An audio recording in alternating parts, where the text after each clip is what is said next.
Hey guys, I'm Josiah and welcome to Movie News. So today should be a fun video because we're going to be talking about Liam Neeson and some racist comments that he made and the controversy surrounding all of this. Should be a good time. It's not going to be a good time. It's not going to be a good time. No, it's going to be fine, but seriously, we just need to make this video just to talk about it and just to give some common sense to this whole situation that's going on, because Liam Neeson is getting kind of torn apart in some ways and stuff because of all of this stuff, and so we're going to go ahead and talk about this, really dig into this whole issue, and see what kind of conclusion we can come up with. Before we jump into it though, if you're new around here, consider subscribing to the channel and joining the best movie loving community here on YouTube, and where I bring you the hottest topics in movies and give you my honest opinions on them, like I'm going to right now. Alright, so let's jump right into it. Liam Neeson had an interview yesterday with The Independent while promoting his new film, Cold Pursuit, which is about a man whose son is killed by a drug gang, so he takes revenge on the drug gang. So let's go ahead and read the article from The Independent here. Liam Neeson is sitting in an armchair with a flask of tea at his side. We are in the sprawling suite of a Manhattan hotel to talk about his latest film, Cold Pursuit. Just as he has in a number of roles since he became an action hero in his 50s, Neeson plays an everyman hell-bent on revenge. Yet here in the rigid conveyor belt atmosphere of the celebrity junket, the 66-year-old star of Taken is about to recount a disturbing incident from his past, a confession that he's never made before. It begins with an explanation of how his latest character turns to anger. There's something primal. God forbid you've ever had a member of your family hurt under criminal conditions, he begins, hesitantly but thoughtfully. By the way, I'm not even going to try to do a Liam Neeson impersonation, but his voice is a lot sexier and probably sounds a lot better than mine does, so just try to picture his voice when I quote him here. I'll tell you a story. This is true. It was some time ago. Neeson had just come back from overseas to find out about the rape. She handled the situation of the rape in the most extraordinary way, Neeson says, but my immediate reaction was, there was a pause. I asked, did she know who it was? No. What color were they? She said it was a black person. I went up and down areas with a kosh, hoping I'd be approached by somebody. I'm ashamed to say that, and I did it for maybe a week, hoping some Neeson gestures air quotes with his fingers, black bastard would come out of a pub and have a go at me about something, so that I could, another pause, kill him. Yeah, it gets pretty intense. Neeson clearly knows what he's saying and how shocking it is, how appalling. It took me a week, maybe a week and a half, to go through that. She would say, where are you going? And I would say, I'm just going out for a walk, What's wrong? No, nothing's wrong.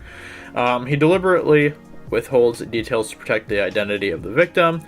It was horrible when I think back that I did that, he says, and I've never admitted that, and I'm saying it to a journalist. God forbid. So yeah, let's see here. And then Neeson says it's awful, but I did learn a lesson from it when I eventually thought, what the F are you doing, All three of us know, the article continues, Neeson, Bateman, and I, that this is a distressing admission. I come from a society, I grew up in the Northern Ireland in the Troubles, and I knew a couple of guys that died on hunger strike, and I had acquaintances who are very caught up in the Troubles, and I understand that need for revenge, but it just leads to more revenge, to more killing, and Northern Ireland's proof of that. All this stuff that's happening in the world, the violence, is proof of that, But that primal need, I understand. So yeah, let's see here. As he admitted, it's horrible, awful. Is it possible to hear that said out loud or to read those words and not judge? Then again, think of the circumstances. He had learnt someone close to him had been raped. No one would ever want to have to confront that in their own life. Do other people react that way? There's a few things in this article that I want to point out. So, obviously, it's a pretty messed up situation.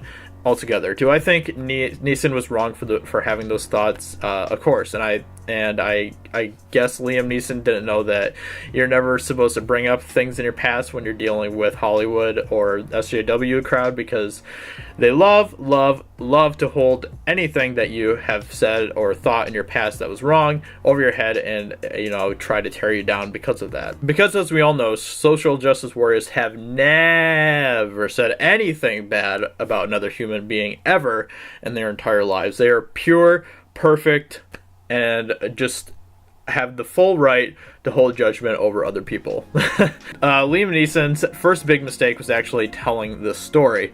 Personally, as much as I think those thoughts that he had 40 years ago were terrible, I respect him for being honest and showing his human side, and I will always respect someone for being honest and being themselves and trying not to, you know, paint themselves as perfect. I mean, try to hold out on judgment first off, and try to put yourself in Neeson's shoes in this situation. Someone who was special to him was raped, which, isn't it interesting how, like, the SJWs who love to cry about respecting women and rape culture don't bat an eye at that part of the story, having to do with this special woman in Liam Neeson's life being raped. Not one sympathetic word from people about this part of the story. So let me say, Liam Neeson, that this person who is special to you, I'm sorry that they had to go through this terrible time in their life. Liam Neeson obviously had, you know, some terrible thoughts going through his mind during this week of his that he's talking about. I'm glad he didn't end up actually hurting anyone, though, and I'm glad that, you know, he snapped out of his rage that he was in when he realized what was going on before he actually did hurt anybody. But, you know, let's not miss the point that Liam Neeson was trying to make by telling the story, that revenge really is a terrible thing that never helps. Of course, Liam Neeson is receiving a lot of backlash for the comments that he made. Not by everyone. There's definitely, you know, people out there who are looking at this with common sense, thankfully. So because of all the backlash, of course, though, today he came out on Good Morning America and gave some more details about this story. So let's see what Mr. Neeson has to say. We were doing a press junket, and it was you know, the topic of our film is revenge, and it's a dark comedy too, but its base is revenge. And the lady journalist was asking me, how do you tap into that? And I remembered an incident nearly 40 years ago where a very dear friend of mine was brutally raped. And I was out of the country, and when I came back, she told me about this. And she handled the situation herself and her rapist incredibly bravely, I have to say that. But I had never felt this feeling before, which was a primal urge to lash out. I asked her, did you know the person? It was a man. No. His race? She said he was a black man. I thought, okay. And after that, there were some nights I went out deliberately into black areas in this city looking to be set upon so that I could unleash physical violence. And I did it for, I'd say, maybe 4 or 5 times, until I caught myself on. And it really shocked me, this primal urge I had. It shocked me and it hurt me. I did seek help.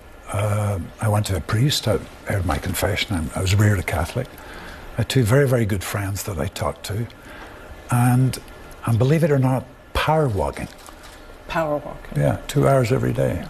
You could to get rid of this. And I'm not racist. This was nearly 40 years ago, but because I was brought up in, maybe I'm rabbiting on, Rob, so forgive me. I was brought up in the north of Ireland and brought up in the Troubles. So Liam Neeson, when he told his story to The Independent, you know, he was very sorrowful and regretful that, you know, when he told this story, you know, you could hear that and see that in the comments that he made. Today he came on to Good Morning America and said that he isn't racist, and I believe that he is simply trying to get people to understand the dark place that revenge can come from, you know. Of course, like I said, you know, if he didn't want to be eaten alive by the SJWs, then he probably should have, you know, left out the racial part of the story, but of course he, you know, included it because it shows just how hateful and irrational revenge can make someone feel, you know. So, you know, there's this one comment from this lady that I found. I'm not even going to try to pronounce her name, but she says, on Liam Neeson confessional and those praising him for being honest, can you imagine black or Muslim man confessing he had violent gendered or raced fantasies and being lauded for it? To that I say, no one is lauding Liam Neeson for his actions. People like me who are trying to look at Liam Neeson's story using, you know, common sense and rational thinking are trying to distinguish what Neeson said he felt 40 years ago from the actual point he is, you know, trying to make with the story he's telling. And, you know, on that note, if a black man said that 40 years ago he had thoughts about killing a white man but didn't, you know, and is now sorrowful about that, I would defend him and treat him the same way I am treating Liam Neeson right now in this video. If Neeson said that at this time right now he was thinking about killing a black person, then this video I'd be making right now would be completely different. But, you know, these are things he said 40 years ago. That's a long time ago. He's changed a lot. Everyone changes drastically over 40 years. He grew up in a completely different culture. So to sum up this video, to give you guys kind of the main points to take away from this video, Liam Neeson said the environment in which he grew up was heavily racist at the time, so that obviously had an influence on his thoughts. He's acknowledging how wrong his feelings were and has admitted shame over them. And he's showing how base emotions take over when we lose sense of rationality.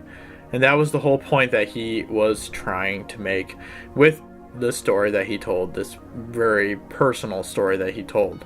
But, you know, leave it to the SJWs to completely rip the context of what Liam Neeson was trying to say to shreds. Anyway, this is movie news for today. Let me know in the comments below what you think, and let's have a rational discussion about this. I appreciate that about our community, is that we can actually talk about these things, have common sense, and, you know, talk through them while being respectful to each other. This was a heavy video to make for me, lots of messy things to talk about, but I hope you guys did enjoy, and I hope that this has kind of helped maybe clear up some of the stuff going on with this whole controversy. So with that being said, I hope you guys did enjoy, and I hope you guys subscribe if you're new around here. And with that being said, have a great day, and I'll talk to you very soon in another video. Talk to you later. Bye.